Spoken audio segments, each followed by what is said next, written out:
Well, welcome back to Keys of the Kingdom. So we're going to be looking at this idea that Tocqueville had of the tendency of democracies bent on bringing equal results in all cases.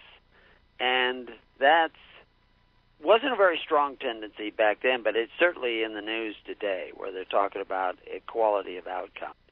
And we have supposedly, this is what, that the founders of the United States government and the Declaration of Independence were thinking that there is an equal right to pursue happiness, but that doesn't necessarily mean that we all start from the same place or that we all have the same abilities and that we should all have the same outcome of happiness.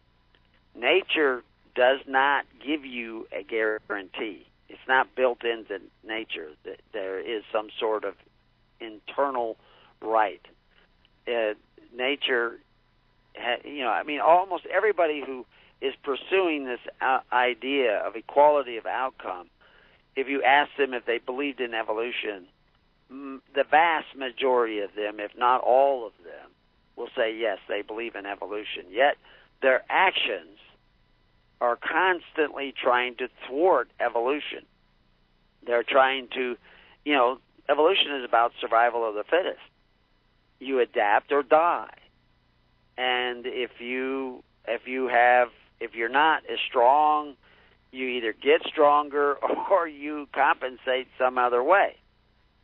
What will come about with this desire for supposedly equality of outcome is inequality, because they will take away from those that have skills and give them to those who don't have skills or ability. For instance, the idea of some guy, male, that by nature has hormones pulsing through his body that is giving him stronger bones, stronger muscles, stronger lungs, stronger frame, that guy is going to say, well, I think of myself as a girl, so now I get to compete with girls. And he's allowed to run races against girls. He's allowed to wrestle with girls. He's allowed to compete with them in body contact sports, even though he has a decided advantage. He is not equal in any way, shape, or form. And yet they want to allow him to compete. I mean, for centuries, there has been weight classes in fighting, pugilism. That if you weigh between, I don't know where the classes break. I don't follow that, but there are lightweights and there are mediums and heavyweights and etc. And you, in order to give an equal playing field, you don't put a 350-pound guy with a 150-pound guy. It's not fair. But in reality, in life, how do you balance that unfairness? Well, there are essentials that you have to put forth that in your society to bring about any kind of equality. Personally, I think that equality of outcome as a pursuit is fine. It's the tactics that are the problem. I want everybody to be successful. I could even say I would like everybody to be equally successful. But how do I go about making that come about? The answer is in the details. And the devil is also in the details. So what is the solution? What is the kingdom solution to bring about this equality of outcome? Well, it is certainly not taking away the rights of others to pursue happiness, to putting others at a disadvantage. I mean, if you look at the situation of girls running races, and I actually know of cases where this is a reality, they're hoping for a scholarship based on the ability that they're the fastest girl in 10 counties. But then they sit down to run the race, and there are two guys in the race who say they think they're girls. They're going to walk away with a scholarship. They're going to run away with a scholarship because they're going to outrun the girls because they have a decided advantage. That's not fair. That's not right. That's not equality. Those guys winning the race against the girls, had they competed with guys like themselves, they wouldn't have got the scholarships. But now they're supposedly going to get them because they beat the girls. So the very desire or claim to desire for equality is thwarted. The girls don't have an equal chance at the scholarship. That's taken away from them by guys simply because they say they feel like girls. And the injustice of that, people are blind to. The officials say, well, everybody should have an equal opportunity. Oh, wow. But they can't see it because they're blind, because they live in darkness. So, I'm just using this kind of an example of how this is why Jesus was dealing with the same thing. That's why he has these quotes about blind guides. They live in darkness. They cannot see the truth.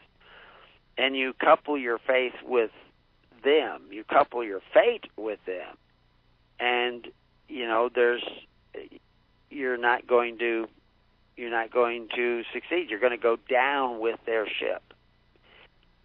In the tens, hundreds, and thousands, each congregation is not an unincorporated association or corporated group. It's not an entity. It's just a gathering. And you're not just gathering with the 9 other families that you gather with. You're gathering with thousands of families because it's not isolated little congregations. The congregation is the doorway to gathering with the hundreds and with the thousands. And you get to choose your minister. You get to choose your congregation. Of course, the more congregations you have, the more you have to choose from. But you're still master of your own fate because the candle you light is going to draw other people who are willing to see the truth to you. And vice versa with other people. That's where the working out of your salvation with fear and trembling. All you have to do is light your candle and then seek the kingdom of God and his righteousness by gathering with other people and administering in a righteous fashion with them. You get to rebuke your ministers, you get to rebuke your brothers, but you gather with them. You don't abandon them. You sit down in the tens, hundreds, and thousands, and you make that commitment. And that in that environment, God will change you. It will be a struggle because you will see your anger, you will see your impatience, you will see your intolerance in the imperfections of others because they will test the metal that you're made of. But if you abandon that pattern, that structure, then where are you? You're out there in the wilderness, claiming to be this entity unto yourself. No, that's the kingdom of God is about walking an individual walk together with others. You don't lose your individuality. You keep your individuality.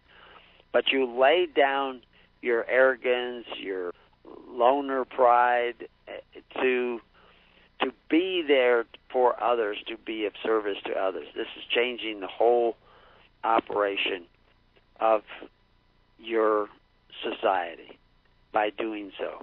So anyway, like I said, society has become ill and sick and selfish, and it's been going down this dark path. And so how can we look at this to bring these precepts into view for us as individuals?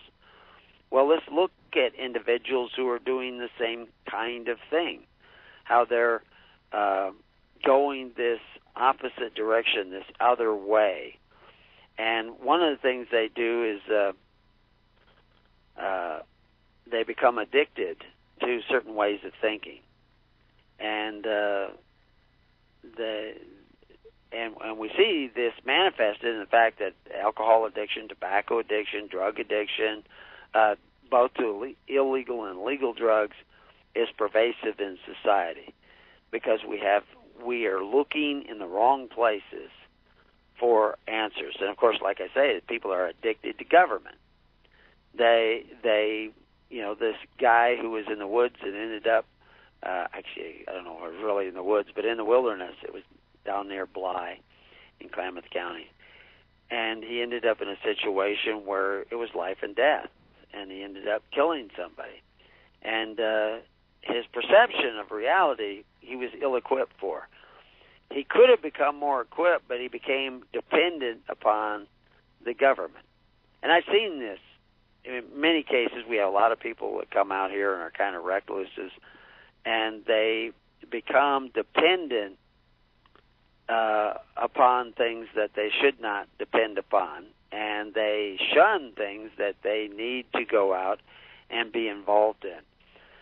So anyway, this problem of dependence upon government, and like your disability check and the cops coming and saving you, and not becoming a valuable asset in your own society, is a real problem. I actually, I've over the years I've helped out lots and lots of people, and I've been there for lots and lots of people, and we get praise from lots and lots of people, but we also a little bit separate from a lot of people, because they don't want to gather in the tens, hundreds, and thousands. They are looking to their local congregations or their local groups or their local cliques for that social support that is so important in a gregarious humanity. We are gregarious by nature. We need other people. And some people, even this guy who was going off and living as a loner, he had certain relationships with people in his life. They were distant and not very productive, because they weren't involved on a day-to-day basis, because he was living out in this trailer out in the wilderness. I mean, and their fondness for pets often is interesting side bit, where they have some pet that is extremely close, and they have this relationship with a dog or a cat or some sort of other animal instead of relationships with people, because the animals are not judgmental, because they fear judgment. They don't like being judged by others. This coming together in the tens, hundreds, and thousands exposes you to the judgment of others. You can't maintain the facade when you sit down with a variety of other people. It's going to become uncomfortable. But if you care about those other people, you will show up and be there. But we're addicted to our own vanity and our own pride as well. And government lends itself to that. You can get your disability check, will just automatically come. You don't even have to talk to anybody. This will come. Your Social Security check, whatever.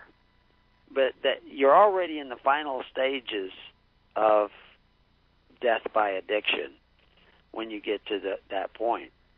You have to go way back to the origins. And one of the things that we see in this society is this rise of narcissism.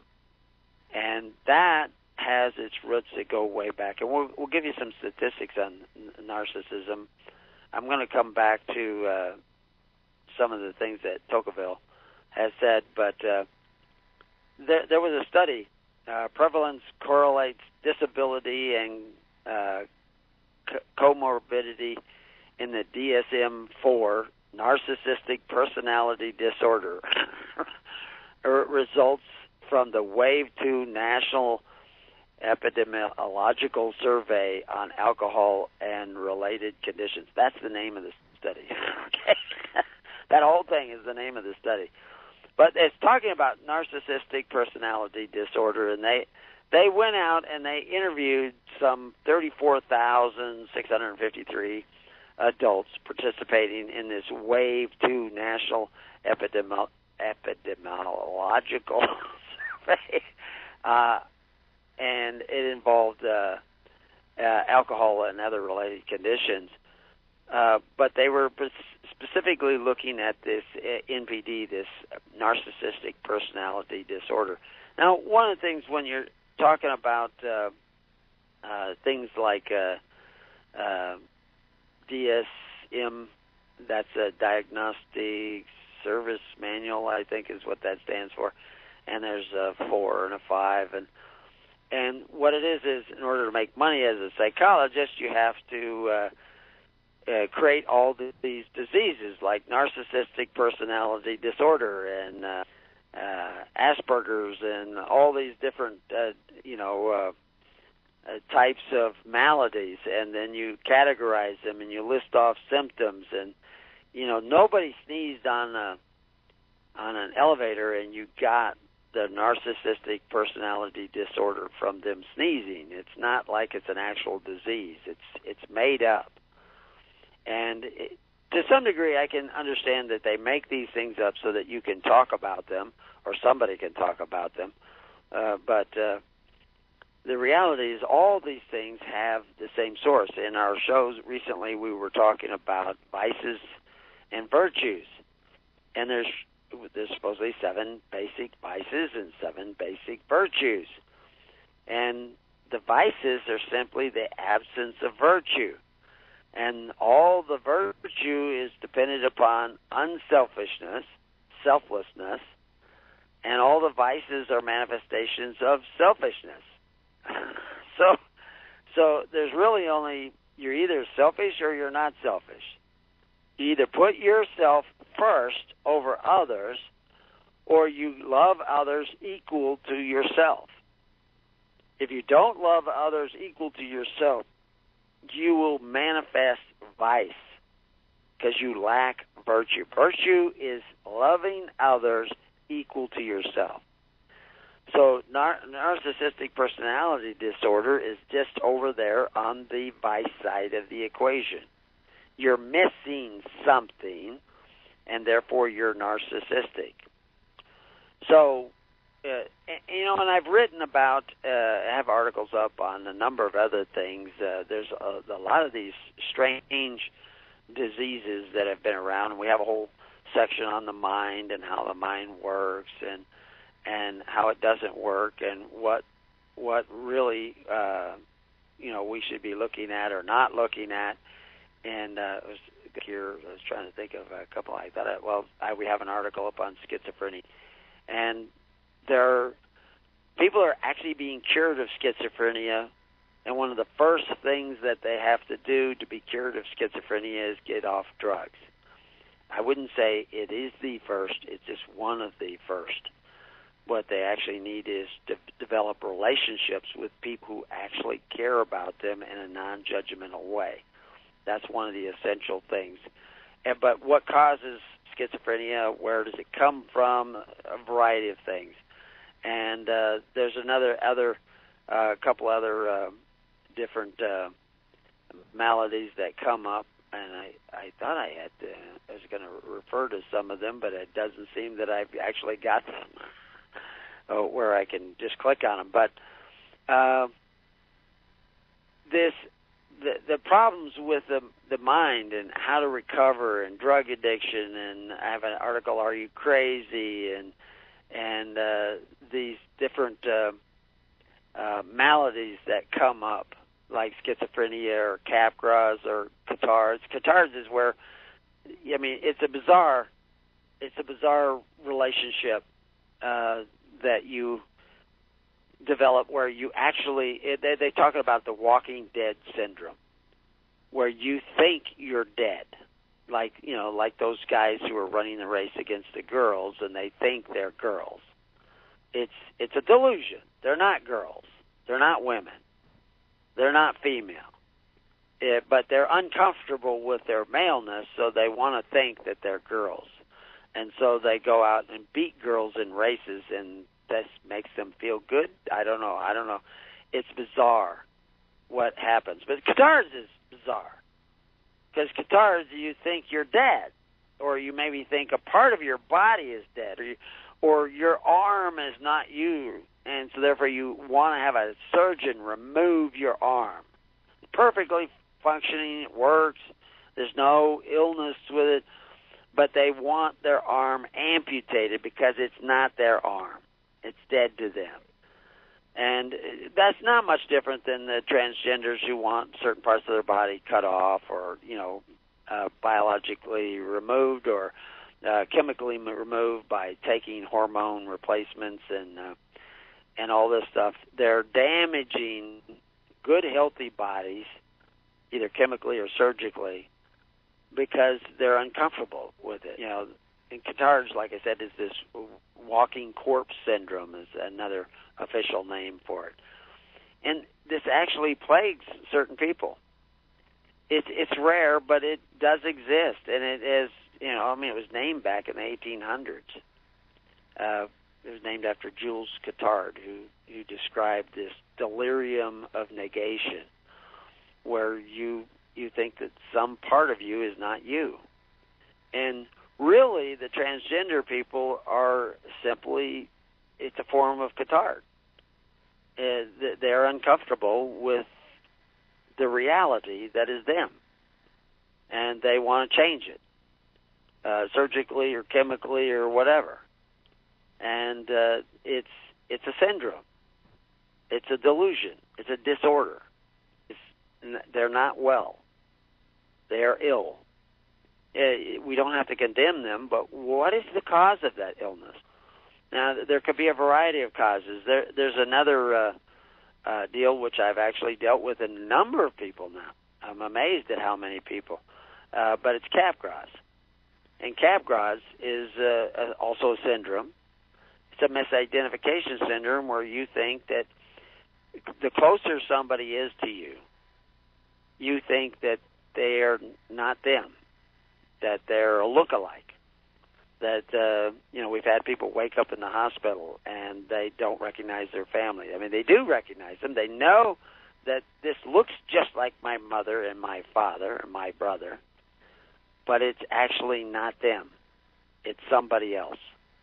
And they actually you had to put guards on them and guard them so they don't try to escape from the hospital, because they don't recognize them as them. They know they look like them, but they think they're either aliens or possessed or some sort of, it depends on their syndrome manifests itself in a variety of different ways based on them. But it is because part of their brain has been disconnected. The part that they normally receive an endorphin rush, it's all chemistry, because of the fact that they recognize their mother, their father, their brother, their sister, and this gives them a certain feeling because and the closer they are, the more vulnerable they are when there's damage to the part of their brain that connects them with that individual. Connects their recognition of that individual. And it can be done. One of the classic cases, somebody had a part of their brain damaged by a motorcycle accident, where he actually had part of his brain had to be removed because of. And another case, it was an infection, high fever. It often today, I think one of the reasons why we see it more often today is because certain drugs that people take, amphetamines, can damage that part of your brain. It can disconnect that part of your brain, methamphetamine. So anyway, we had an article up on Capgras with videos that explain how that all works. But if we're talking about those are actual damages that bring about these syndromes because of either chemistry or accident or fevers or disease or what have you. And it can bring about these delusions. All these delusions are not brought about by that. And it can be a combination of things that bring about these things. But if we go back to this idea of narcissism, which is, about 6% of the people in the United States are diagnosed with narcissism. I mean, as a disability. There's elements of narcissism in probably more than half of the people, at least at one time or another, in the United States. But as a diagnosed delusion or disorder, personality disorder, where it becomes debilitating, that's over 6%, at least from this survey. Now, that's another thing. I came across a study that said that children that are raised in homes where there is a religious component or more selfish than children who are raised in homes where there is no religious component. And so they say, why is that? And they go through this big whole study. But you have to take a look at the studies. You have to read these things in the context. And I just put up a connection to a couple of studies, and I can give you the connection to some of these other studies. The reality is most of the people that are charitable are people with a religious background and a religious component in their lives. That's where most of the charity comes from. From the people who are agnostic or atheists, you have a decidedly less amount of charity coming from them. I mean, statistically, that's a fact. So you have to look at how they put these studies together, and we'll look at narcissism and why it's on the rise, why it's epidemic proportions. Since the beginning of time, kings have sought it, nations have fought for it.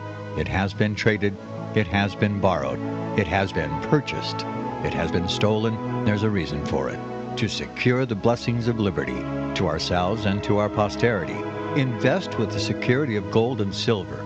Call Discount Gold and Silver Trading at 1-800-375-4188 or visit discountgoldandsilvertrading.net. Listen to Financial Survival with your host, Melody Cedarstrom, right here on FirstAmendmentRadio.com at 4 p.m. Eastern or 1 p.m. Pacific Time.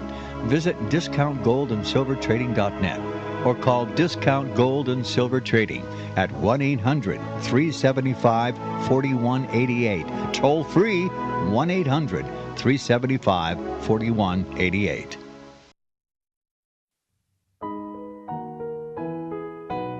The program you are listening to is 100% sponsored by you, the listener, on this First Amendment Rights Media channel. You will notice that there are few commercials on this radio network.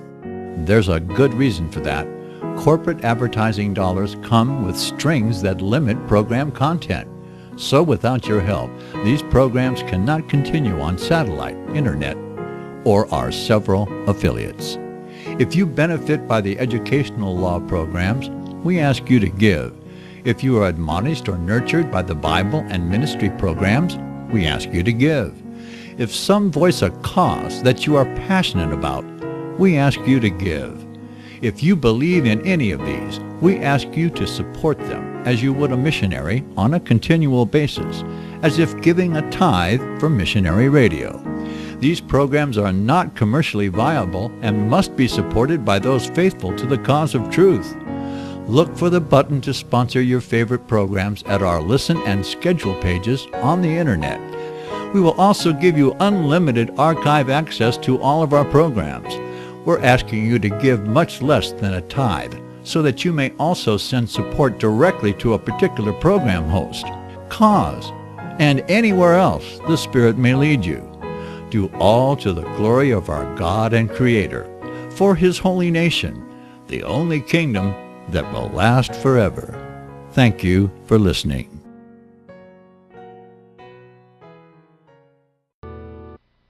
So welcome back. So even though this is a series on the structure of society or governments or self-governing societies, whatever way you want to look at it, we have to get down to the individual because, like I said in the previous shows, the problem isn't the government, the problem is us. And you look at all these people that see that there's a problem and they're all trying to find solutions and their own pet solution. And the problem is that they need to look at themselves. And not they cannot see the forest for the trees. They cannot see the trees for the forest. They cannot. They need to see themselves. They need to look at themselves. And so when we talk about narcissism, it's really the same as when we talk about vice. There is one cause. And it's the same cause for narcissism as it is for dysthymia, which is persistent depression disorders, bipolar, PTSD, schizophrenia, and all these different variety of categorized personality disorders really have something in common. And the solution is common to all of them as well. Once you see the very, very, very root cause in humanity, that you can begin, wherever you're at, whatever your problem is, you can begin to heal if you take a look at that root cause and are willing to see that. And light that candle to see that problem. Now, your particular problem, it may fall under all these different categories, but it's kind of like in the Exorcist movie. It rings true to me, even though I've seen it, half a century ago. The story is the one priest is counting. He says, "I think there's 7 demons in her," and the exorcist says, "There's only one." Yet there were multiple. Yet there's only one. My name is Legion, but there's only one that you're dealing with. One problem. And it's the problem of light versus darkness. So if you bring light in, all these problems, no matter what category you put them in, they begin to dissipate and dissolve away, just like the darkness dissolves with the lighting of a single candle. So whatever it is that you need to see in yourself, it may vary from person to person, but it's light that you need to bring. And another equation, this is why I talk about love. You don't love anybody more than the person you love the least. And the reason I say that is to bring your attention to love as a utility, as a current that flows through you. Love is not a feeling or a fancy. I've said this just recently, and I'll say it again and again probably, but love is not simply affection. Certainly you can have more affection for this person than for that person, but that's not what real love is. Love as a utility is a current of inner. It's like that light. I mean, what color is the candle? We can say, well, I see some yellow, I see some orange, I see some white, I see some blue. But really, it's light. Yeah, there are different frequencies, but it's light that is the key. Not the details of that light, but just that there is light. So anyway, this one of the things that in the study that came out is that of these 34,000 people that they examined with actual face-to-face conversations, 6.2% was the rate of people that actually had narcissistic personality disorder. Now, this doesn't mean that there weren't a large number of people that had elements of that, but could actually be diagnosed according to all the specific diagnostic categories or elements. One interesting statistic that came out of this is 7.7% were men, which is higher than the women, which was only 4.8% were women. So men have a higher element of narcissism as a personality disorder than women. Yet men are very visual in their sexuality. The image of a woman arouses them. Well, women presenting that image gives them power. Yet women don't seem to be plagued with this narcissism as much, which is narcissism, comes from Greek guy who fell in love with his own reflection. Now, when you're talking about characteristics of gay and gender identity problems, that statistics may change. What I found interesting is that there was a significant prevalence amongst black men and black women and Hispanic women, not Hispanic men, Hispanic women, that the numbers also were significantly increased. So why would that be? And so understanding, now again, we're not trying to diagnose this based on race or sex or anything. We're trying to find out what is actually the primary cause of this narcissism, because the primary cause of narcissism is the same primary cause of persistent depression or PTSD or bipolar. Now, the actual historical events in your life may be different, but the principal precepts and cause are the same. So anyway, this mental disability among men, but not amongst women, is interesting, where it's more men than women. Why would that be? And they actually tried to remove certain people from the study, which is going to enhance some of these statistics, that had what they call comorbidity, which is more than one problem. They're also bipolar, or they also have PTSD, or they also have schizophrenia. They didn't want to look at them. They did in the overall test, but when they're dealing with the MPD, they wanted to gather those statistics from people who did not have these multiple disabilities. Well, the reality is that there is only one disability, and that is that you're not in touch with the reality. And the way in which it manifests itself, so that can skew the statistics right away, is when you say, well, we're not going to count people that are both bipolar and narcissistic, because those divisions are created by arbitrary diagnostic elements, where there really isn't any difference. They're the same root cause. So it's going to skew the statistics. But anyway, rather than get too caught up in this diagnostic and statistical manual of mental disorder conclusions, let's just look at at this, what they call the treatment for narcissistic personality disorder. They recommend pharmacotherapy and psychotherapy. Well, pharmacotherapy involves drugs.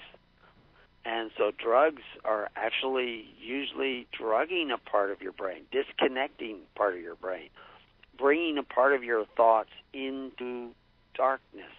So they're going to cure the disorder caused by a lack of light by creating more darkness. And that's actually, what they're doing is it's a lobotomy, which used to be a very common, we have Are You Crazy article that talks about lobotomy. We have lots of lobotomies. You cut yourself off from the things that make you aware of the problem, and you think you don't have the problem anymore. This is what people do when they can't stay in a congregation of 10, connected with congregations of 100. You're connected with 10 other congregations of 10 or 9 other congregations. You're lobotomizing yourself by isolating yourself. That's what the guy did in Klamath County. Is he lobotomized himself from society by cutting him off from society, which was a source of discomfort from him, and tried to regulate his relationships with society. So he's actually going into darkness to get away from the light. This is what you're doing when you isolate your congregations and isolate yourself from other people. You have to go and deal with other people in order to deal with yourself. Contrary to those two, pharmacotherapy and psychotherapy, there is another thing that has shown very positive effects to the mental health of individuals, and that's meditation. Well, what is meditation? Well, there's lots of different kinds of meditation. We have articles up on that. There are meditations that are actually lobotomizing you because they're occupying part of your brain so that you can't think about certain things. They're trying to numb your brain, numb the input that comes through your brain, so that and when you see people doing certain types of these meditations, you'll also a lot of times find them wanting to use hallucinogenics and drugs and all these kinds of things. Not the way to go. the meditation, the real meditation, the valuable meditation, and meditation is just an exercise, there's nothing magical about it, is about observation of self.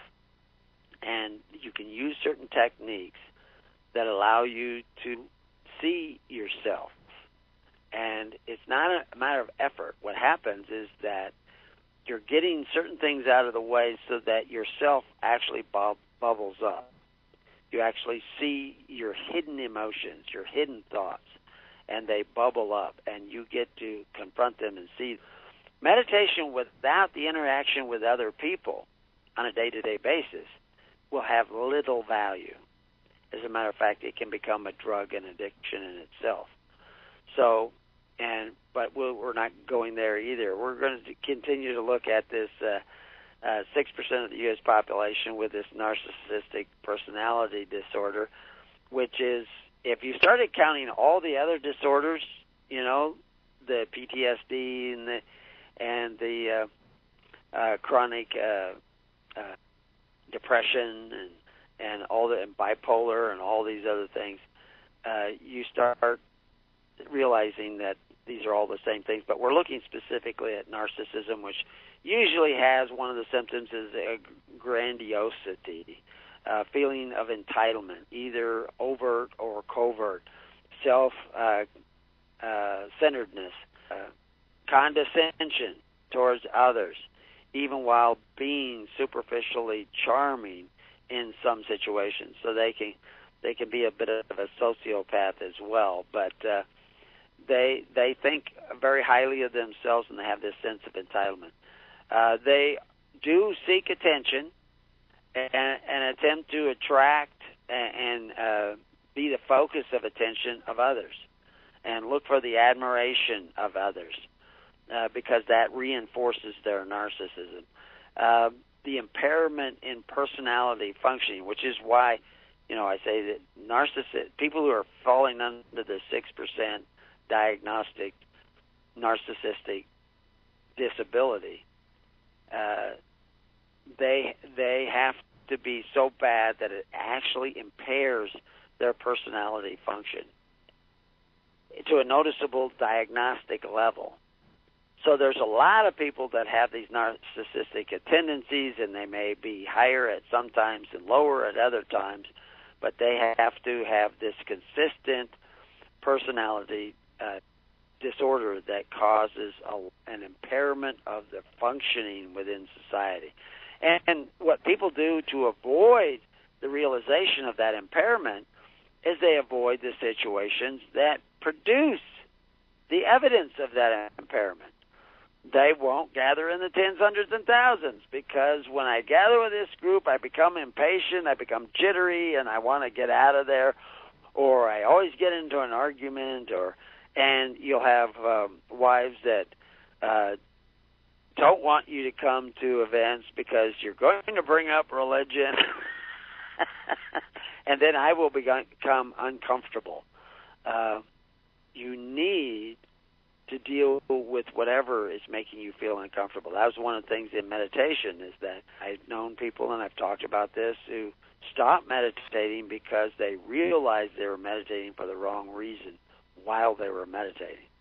In other words, they realized they had the wrong motive in them because they were meditating, so they stopped meditating. Why? Because you don't feel comfortable realizing that your motives are not pure. And you go back to what we talked about with Jordan Peterson, is he realizes that his intentions are not pure. He doesn't want to be considered good. He's willing to accept the fact that he's not good, and he wants to see where he's not good so that he can desire hope to be better. This is a key element. And so people who are trying to help you avoid your weaknesses so that you don't have to look at them are actually doing you a disservice. So what are some of the other symptoms that we see that come with this narcissism? If from a symptomatic point of view, persistent bullying, behaviors such as making fun of or threatening or degrading or scapegoating. Another item is need to win. They don't like to lose. I tell the story about, my own family is very competitive. They don't, my early family, not my family now, although there's some competitive nature in them now. There's less, I think, in my family than it was in the family that I grew up in. They were very competitive, and they didn't like not winning. But I wasn't that way, and my wife is not that way, so we didn't pass that on. That we probably passed on other faults, but that wasn't one of them. Persistent lying to benefit oneself. Bragging about oneself. That's not a good thing. Seeing things, enhancing the truth about oneself.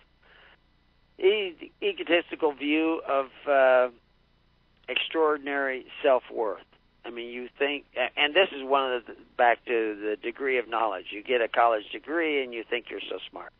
And they give you the degree like the scarecrow, and, you've got the diploma, and so you must be really smart.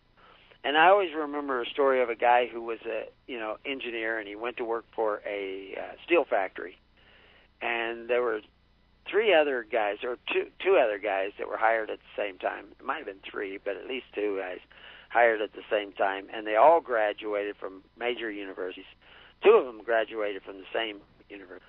One came in and was just overwhelmed at the wisdom and intelligence and nuances of understanding by the old school guys who were making this molten steel, and how they had this sixth sense about looking at a giant vat of molten steel and saying, that needs a couple more tires. And they'd go into a back room and pull out a couple old tires and throw them into the vat, where they just flamed up immediately and melted into the vat. And he thought, how do they know? And they would, of course, he was bringing in all the science tests and everything, but he was amazed at what they had accomplished, and he was always looking at and overcome by the fact that he thought all these guys had so much to offer. The other guys came in thinking they knew it all. 25 years later, guess who was running the show, and guess who was not to be seen? It was the guy who thought that everybody had something to offer, and he was trying to learn what these guys knew, not from college, but from experience. And he stayed. And that's one of the characteristics you find in 12 Rules of Peterson. And I only point that out because he's onto something. And I think it's amazing that he has developed such a huge following. These people have a lot of kingdom awakenings in their approach to problems. They're looking at themselves. They're dealing with themselves. They're changing the way in which they walk through life. So anyway, and they're going to stop lying about themselves and start seeing themselves as they really are. And that, again, is why you want to gather in the tens, hundreds, and thousands, because you won't get away with lying with 9 other people there. They're going to call you out. Or just if they see you say something that's not true, they see it's not true, they don't even have to say something. The light is in the room.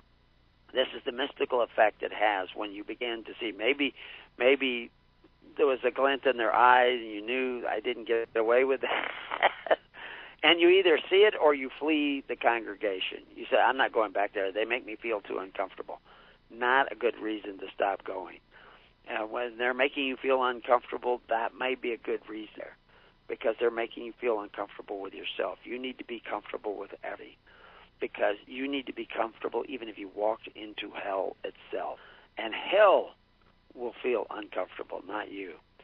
Egotistical view of extraordinary self-worth, preoccupation with getting own need met over other people's. What is that? That's the antithesis of love thy neighbor as thyself. Care about others as much as you care about yourself. You see, now we're getting down when we're looking at these symptoms. We probably won't get to the solutions in this show. We'll do that with this afternoon. But the common problem is that you don't care about others as much as you care about yourself. And you can't do that silently in a pew with 1,000 other people. You can only do that in the tens, hundreds, and thousands, because you have to turn your care into actual actions. You can't help 999 people. You can help one person, 2 people, maybe 9 people. Hopefully not everybody in your congregation needs that much help. But that is one of the keys to the kingdom. And you can't use that key unless you walk into that congregation and remain faithful to its mission, which is, as described by Christ and John the Baptist, to seek the kingdom. Entitled attitude, which leads to acting as if they deserve special treatment and to get whatever they want, no matter the circumstances. The guy out in the woods wanted the sheriff to drop everything in a gigantic county, where our county is even bigger, and drive all the way out. You can't even get out there half the year because there's no plow. We're not talking about roads. We're talking about almost trails, and get out there and save him. His neighbors, he didn't even know if he could trust his neighbors because he had isolated himself so long that he didn't even have people he could go to. There were people who eventually showed up during his trial after trial, but still, if they had been doing the tens, hundreds, and thousands, the threat would have never existed, and the murder would have never probably had to. But people isolate themselves, and this is forsaking the coming together. So you don't want that entitled attitude. You want to care about others as much as you care about yourself. Aggressive responses to being criticized. Well, of course, that's what led to the shooting and the destruction of the guy who was murdered and the destruction of the life of the guy who, I say murdered, killed. There's still a question as to, the circumstances, complex story.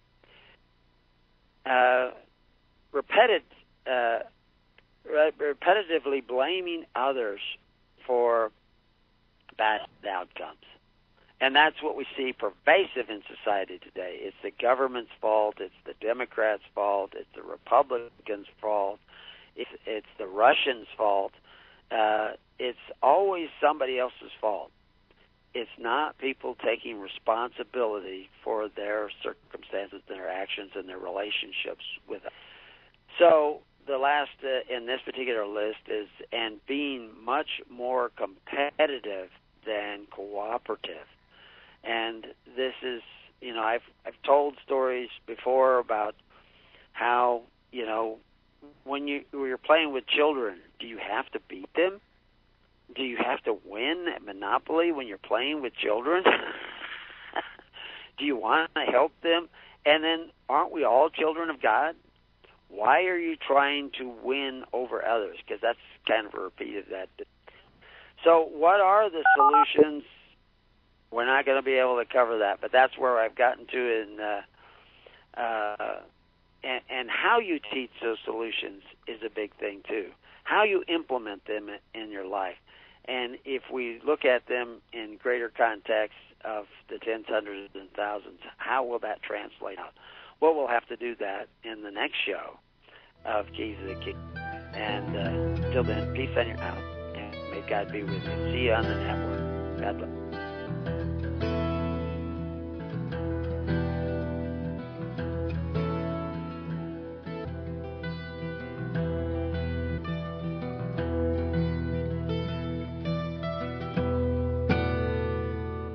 You have been listening to The Keys of the Kingdom with Brother Gregory of His Holy Church.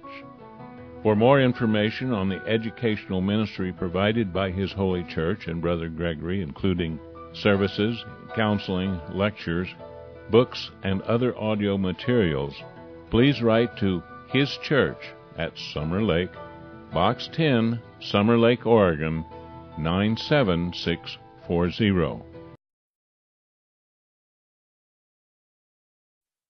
Visit crosstheborder.org, CROSS, crosstheborder.org, to get your print, EPUB, or PDF version of the book, The rapture will be canceled. That's crosstheborder.org. I know you all want answers, and believe me, so do I, and I'll do my best to get them. Despite Nicolas Cage's promise to do his best to get left behind rapture answers for us, don't hold your breath. Not everyone believes Left Behind is true prophecy. Some may even regard as conspiratorial the mainstream re-release of the Left Behind movie with actor Nicolas Cage portraying the main character as an attempt to further reinforce in the minds of all this perception of false prophecy in order to condition the masses for the play about to begin. If you want true Bible prophecy answers, get the book, The Rapture Will Be Canceled.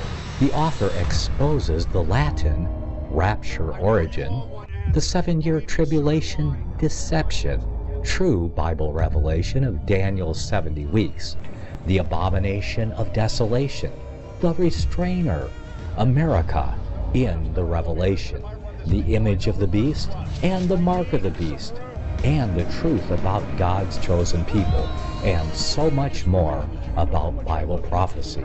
This book will shatter the Left Behind paradigm of future events. Get the book, The Rapture Will Be Canceled. Visit crosstheborder.org, CROSS, crosstheborder.org, to get your print, EPUB, or PDF version of the book, The Rapture Will Be Canceled. That's crosstheborder.org.